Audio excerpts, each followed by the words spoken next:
ചൈനയുടെ ബഹിരാകാശ നിലയമായ ടിയാൻഗോങ്ങിലേക്ക് ആദ്യ വിദേശ അതിഥിയായി അയക്കുന്നത് പാകിസ്ഥാൻ ബഹിരാകാശ യാത്രികനെയായിരിക്കും. പാകിസ്ഥാൻ ബഹിരാകാശ യാത്രികരെ തിരഞ്ഞെടുത്ത് പരിശീലിപ്പിക്കുന്നതിനും 400 കിലോമീറ്റർ ഉയരത്തിൽ ഭ്രമണപഥത്തിൽ ഭ്രമണം ചെയ്യുന്ന ടിയാൻഗോങ്ങിലേക്ക് അയക്കുന്നതിനുമുള്ള ഉഭയകക്ഷി ശ്രമങ്ങൾ ഉൾപ്പെടെയുള്ള കരാറിൽ ചൈനയും പാകിസ്ഥാനും വെള്ളിയാഴ്ച ഒപ്പുവച്ചതായി ചൈന മാൻഡ് സ്പേസ് ഏജൻസി റിപ്പോർട്ട് ചെയ്യുന്നു.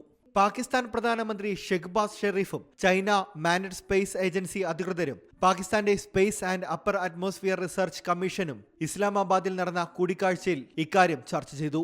ഇതിനു പിന്നാലെ പാക് പൗരനെ ബഹിരാകാശത്തേക്ക് അയക്കുന്നതിനുള്ള കരാറിൽ ഒപ്പുവെച്ചതായാണ് റിപ്പോർട്ടുകൾ.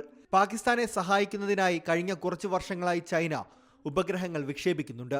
ഏകദേശം 4 വർഷമായി ചൈനീസ് ബഹിരാകാശ നിലയം ഭ്രമണപഥത്തിലുണ്ട്. അന്താരാഷ്ട്ര ബഹിരാകാശ നിലയത്തിൽ നിന്നും രാജ്യത്തെ ഒഴിവാക്കിയതിന് പിന്നാലെയായിരുന്നു ചൈന ടിയാൻഗോങ് നിർമ്മിച്ചത്.